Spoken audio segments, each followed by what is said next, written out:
Bourbon over headlines, where headlines are served me.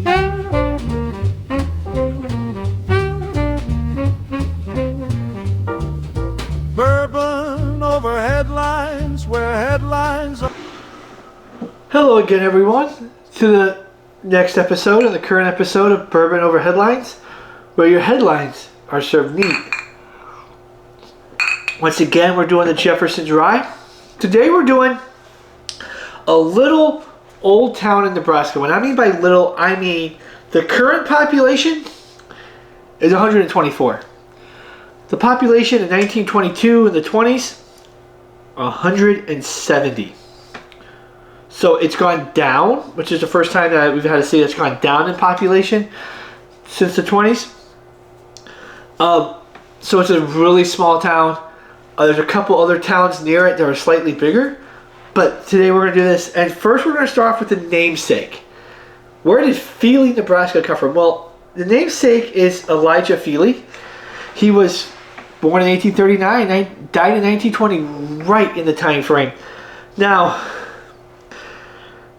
Mr. Feely is one of these guys that I like to call these unsung regional American guys who, without him, probably this area wouldn't be what it is today. The state of Nebraska probably wouldn't be what they are today without guys like this, people like this throughout all of Americana, throughout the history of America. He, born, I believe, in Michigan, came to Nebraska, bought a farm, which is homestead. Now, homestead, we use that term because the Homestead Act, the Homestead Act was an act which pretty much tried to settle the West. So after the wars, after the American Revolution, Indian Wars and all, there was all this land we had that was empty and filled out. And if you've seen like popular shows like Yellowstone, 1883, all of the Tyler Sheridan stuff, that's what they were doing. They were going out and homesteading. So the movie Far and Away sort of did it too, where they're going out west, and the Homestead Act gave you a certain time, you could get a certain amount, and you plotted as long as you improved it, it was yours in so many years. So he built a farm. He was a very successful guy. He built a farm, big, huge farm. In fact, his barn, which is still standing today, it's a National Historical Landmark. It's a stone barn. Now, I've seen a lot of barns. I've been all over this country, and especially in the South. I've seen a lot of barns. Never seen a stone one. I don't think you have either. Raise your hand if you've seen a stone barn. Anyone? I didn't think so. So it was built in 1873 and it's still around today. Hell of a barn. Well, so he lived outside Feely, Nebraska. The township or the village it is today was land he owned, he ceded, because a railroad line was coming through there to help with the farmers load their grain. So if there's a little small stop, they would load their grain and would go back to the depot. The bigger depot in the town next door. So he donated the land so the railroad line could come through, so the farmers in that area could have a way to upload their grain without driving it in the Nebraska wilderness in the early 1900s to the nearest town over, which today might seem like, oh, it's a 20-minute drive, but back then it was probably a whole day or day and a half travel with whatever, with the roads there. Again, roads were, but this guy helped, so Feely County's engaged, Feely, Nebraska is in Gage County. So a lot of this is Gage County too, because again, it's 120 people. 170, 120, 150 people if we break it down. So what he did is he realized that in order for this town to grow and people, the farmers and the people, because back then you set a farm up, you built a farm, you had workers, you had kids, you had families that worked on your farm. All these kids, all these people needed a place to go to school, needed a place to worship, they needed a place to have council meetings and important meetings for the town to discuss stuff. So he helped organize the first school district in Gage County, Nebraska. Think about that. This guy was the main person who founded a school district. And there was a little bit of debate in the school district of whether they wanted a semi-permanent or a permanent structure. And he was like, if we want to be on a map and stay on the map, we need a permanent structure. A permanent school structure. So he resigned from the school board. so that he could head up the scene of this building, of the school. Well, it was a multi-use. Today we would call it a multi-use facility. It was a school, it was a church, Sunday school, meeting hall, all of it rubbed into one. He built it, and they didn't do a bond issue, they didn't do that. They did it with property taxes. So they put that in there. And Mr. Feely, who owned close to 2,000 acres in this time frame of land, actually, out of his own tax money, paid for roughly, the number showed 1/3 of this building just out of his taxes. Think about that today. Is that you're building a building, you're in a town, you're the main person in this area, the wealthiest person, and there's a building being built, and you're the one building it, but it's being built with tax money. But when it comes down and calculate 1/3 of that tax, let's take New York City. So what, a building in New York City would cost a couple $100 million at the very least, probably a nice high-rise apartment complex or high-rise building. So let's say $300 million. 1/3 that's $100 million. So if it was done with taxpayer money, you might not even put your own money into it. It might be a city might be building, but your taxes, you're essentially paying, if you're the head of that project, $100 million in your own taxes. Think about that. 1/3, 33%. He paid for it. He paid for the building of his own taxes. Might as well just write the check yourself and say, here's my taxes, and write the check. If it's the same thing, like here's the money for the school building. I don't have to pay taxes this year, right? Yeah. So this was 1871. He was a county commissioner of the county. So he was one of the county. He was the county commissioner in 1870. So this is all happened in the 1870s. I'm building up to current stuff. So in 1874, those dreaded grasshoppers striked. So grasshopper swarm throughout the entire county, throughout the region. Lost 80% of his crops. Now, he still had cattle. He still had everything else, because he was the first person in the late 1800s, like 1890s, 1900s, to have a thresher, to thresh the wheat, to thresh the crops. So what he would do to make extra money is he would loan it out. Now, he would operate it, of course, but a farmer would say, okay, $10 a day or $5 a day, come and thresh my wheat with your thresher. Okay, well, you might work out, I'll thresh your wheat, you give me so much in the wheat, whatever the deal was. He had the only thresher in the area, one of the first in the county. So that's amazing. So he would hire people to work because he had he had Cottage Hill Farm with his wife and his kids. So he would have to hire people to work this farm, because he can't work himself. He's off being the county commissioner, he's off doing this, he's off doing that, he's got to have people on his farm. So he did that. A lot of people, he gave out loans to people to help with their farms, help with businesses. He didn't always get it paid back. If they were successful, they paid him back, but he didn't really care. He just wanted to help out the land, help out the people, help out his community, which I think is great. Out of the kindness of his heart, he could have been like knocking on your door, where my money? Where my money? I need my money, but he didn't. And so this is one of these guys that's amazing. I'm sorry if you hear that. That's my dog's barking. It's probably someone outside. Sorry you hear that. Probably someone walking in front.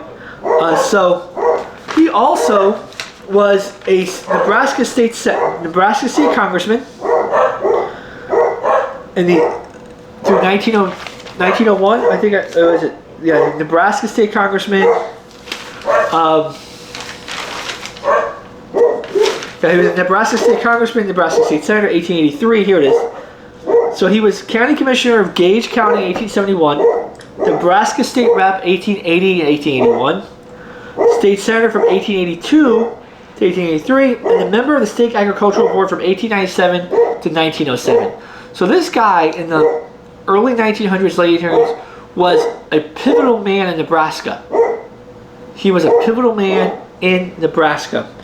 Speaking of, let's go to a little bit of Nebraska history. So in 1854, it became a territory due to the Kansas-Nebraska Act, which gave us Kansas and Nebraska, hence the name. Now, this act introduced something called popular sovereignty, which Okay, so a little bit of history here.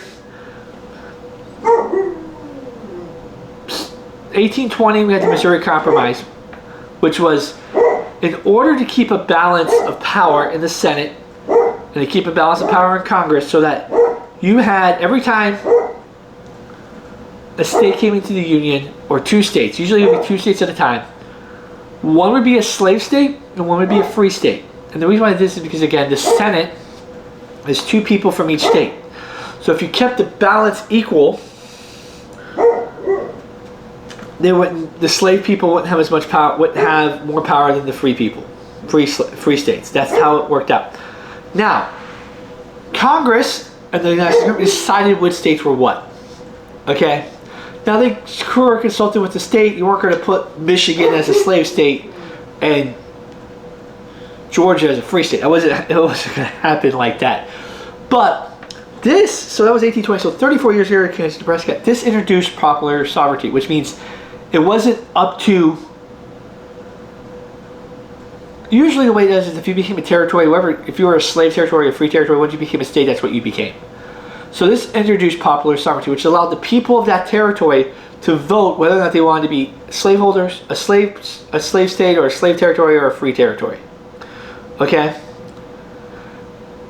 The first time this had happened, usually the federal government decided. This was very controversial because they thought it would disrupt the balance, because you had people moving in from both sides. You had, basically, in this area, you had Bloody Kansas, which was where the Jayhawkers and stuff come from, where they would kill each other to try to get the vote in and be like, no, we need this, you need this, we have to vote this way. And blood was shed for this idea. Now, as I said, it essentially repealed the Missouri Compromise. A senator from Illinois, not Abraham Lincoln, the other one, Stephen Douglas, was the one who came up with popular sovereignty. And Abraham Lincoln did oppose it. He opposed popular sovereignty. He opposed the Kansas-Nebraska Act. They had a couple of debates about it, but not their famous debates. That was in 1858. This is 1854. In 1858, of course, we had the famous Lincoln-Douglas debates, which averaged 3 hours long. Now, I think most of us watching this channel have seen a modern presidential debate. It's nowhere near 3 hours. It's maybe 90 minutes if you throw in commercials, maybe 9 minutes. A 2-minute response, 90-minute response, a 2-minute response, 30-second. This was basically, your opening statement was 30 minutes. The other guy had 30 minutes. A question was answered, you had 30 minutes to respond, 30 minutes to answer, 90 minutes as a rejoinder. It was like 3-hour debates where they had 30 minutes of talking for questions and getting into it. These were 3-hour long debates. These weren't just like, oh, we're done in an hour and a half. No, they were 3 hours long, going back and forth. So this was the beginning of that.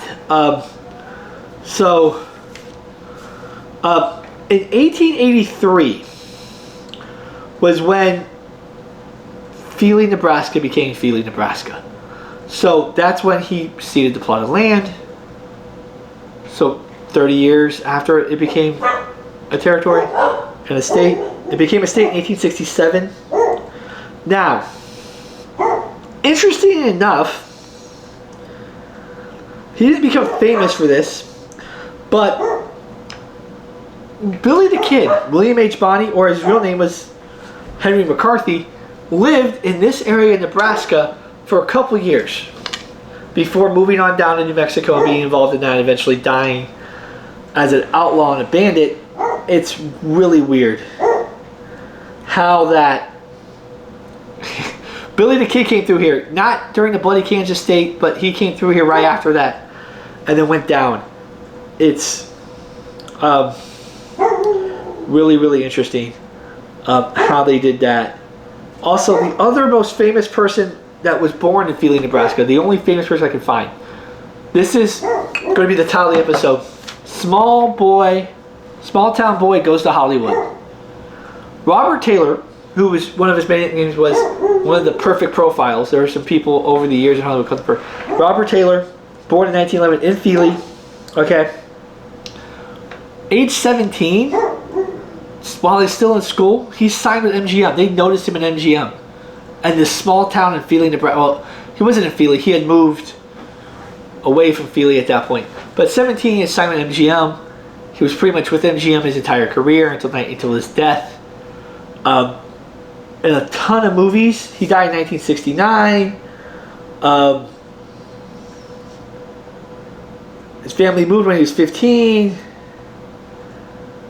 Out of the area, so he was discovered at 17.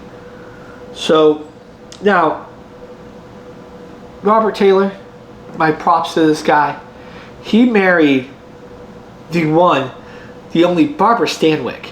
Now, I don't know what you know about Hollywood history and Hollywood in the 30s, 40s, and 50s, but Barbara Stanwyck might have been one of the top 5 most beautiful women, probably at that time frame, and probably one of the top 20 most beautiful women in the history of Hollywood, even to today.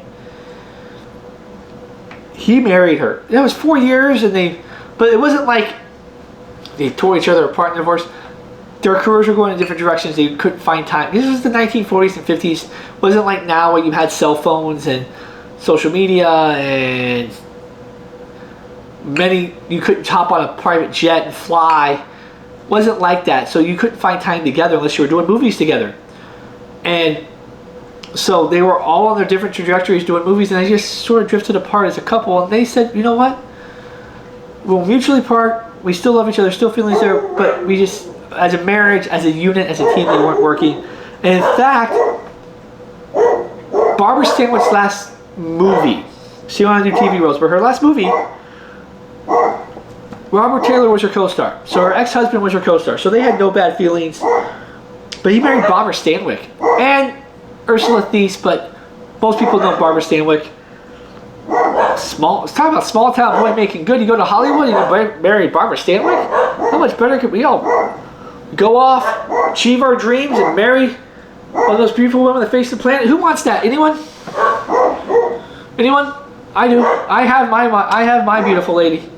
She's amazing. My wife. Speaking of my wife, she has her 2 channels, Boondog Tarot and the Divine 222. Also, like, subscribe, comment, all that stuff on her channel. Also, do that to mine. Remember, Bourbon over headlines. So, just some other odds and ends of stuff in Nebraska and around the area. So, in 1922, a license plate system was put into place in Nebraska. And this is unique because what it did is it designated counties by the number of registered vehicles that were in that county in 1922. This hasn't changed. So it doesn't matter how many people in your county's number is what it was in 1922. Or what the population changed. They haven't redone it. So Gage County, which Feely was had the third most registered vehicles in 1922. Nowhere near the third most populous county or registered vehicle county now. Nowhere near it. But it was in 1922. And so, to this day, Nebraska license plate, you have the county, so it would be 03 or 3, 12, 22, 56, and then the numbers after it with different Nebraska plates. So that's all in good. I just think that's hilarious that they haven't changed it up. Also, just looking at my notes here, some other odds and ends, actual headlines from the city in 1925.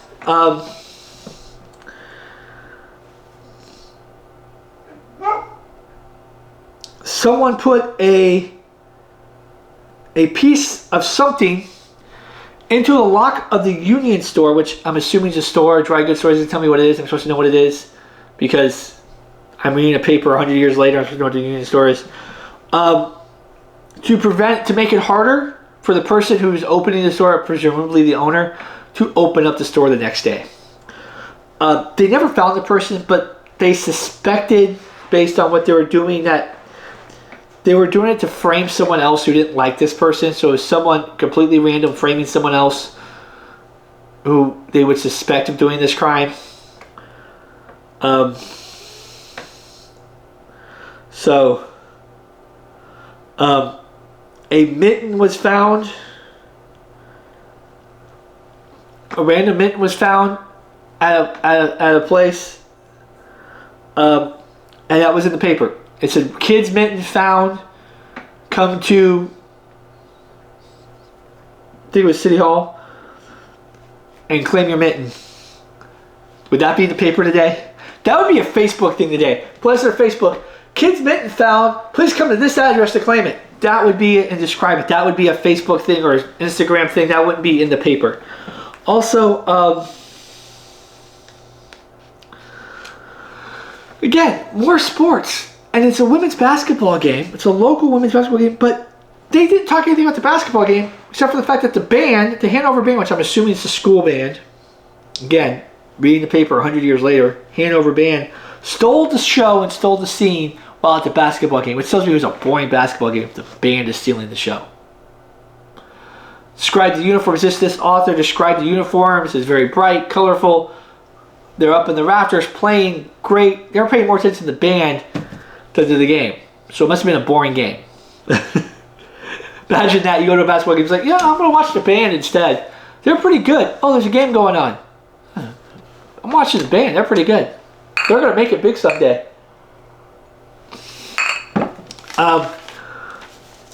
One unique thing I found about Nebraska that's unlike any other state in the Union. So, Nebraska, in 1934, passed an amendment to completely change its state level. Now remember, Mr. Feely was a member of the state reps and the state house in 1880 through 1883. I couldn't find what party he was from. Didn't say. Which, from when my research is on brand for Nebraska. Okay? Because in 1934, they passed an amendment doing something that's, this is the only thing that does it. They did what they call a unicameral legislature, which means it's one house. So, bicameral, which is what we have on most states, every other state, and the federal government, House and the Senate, two houses of Congress. So Congress is the House of Representatives and the Senate, whether it's on the federal level or state level, except in Nebraska. So this was passed as a state amendment in 1934. In 1937, it was enacted. But here's the thing that I find super interesting. Not only is it one house, one body, unicameral, but no party affiliation. So there's no Republicans, there's no Democrats, there's Nebraskans. You don't get elected as a Republican or a Democrat. You get elected to this. You could just get elected to the state representative. You just become a state rep, and that's going on till this day. So not finding out what his party was in 1883 is pretty on brand for Nebraska, even to today. Maybe that's why you don't really hear about Nebraska Republicans or Nebraska Democrats running for anything, because a lot of their stuff, at least on the state level, is nonpartisan. It's no party affiliation. I'm sure there's people who lean left, who lean right, but there's no party affiliation. There's no RD in front of their name, which, you know what, might be a pretty good idea for the whole country. But I digress. So there's just some odd tidbits, what's going on in the town, some interesting people, some interesting stuff about the state of Nebraska. Hope you like what I'm doing. Is when it's this town this small, it's hard to find stuff in the paper. I mean, the paper is literally like 3 pages. And 1 page is ads. Okay? It's literally like a 3-page paper because, there's 124 people, 170 people in this town. You're not going to have a 17-page newspaper. There's not much going on. So, as I said, I found a couple stories. Band sold the show. Lost mitten was found. Go to the whatever store, whatever place it was at to claim it. And some unknown person decided to stick something in the lock of a door to make it hard for the owner to get into the door. You have a Hollywood actor of all the towns in all the world. You had to be born in Feely, didn't you, Robert Taylor? So, and speaking, and what's fitting is that it's Oscars. The Oscars happen Sunday. And I'm talking about Robert Taylor and Barbara Stanwyck on a showing up headlines in a small town in Nebraska. Who knew? So, everybody have a great day. Please drink responsibly. And may you be neat doing it.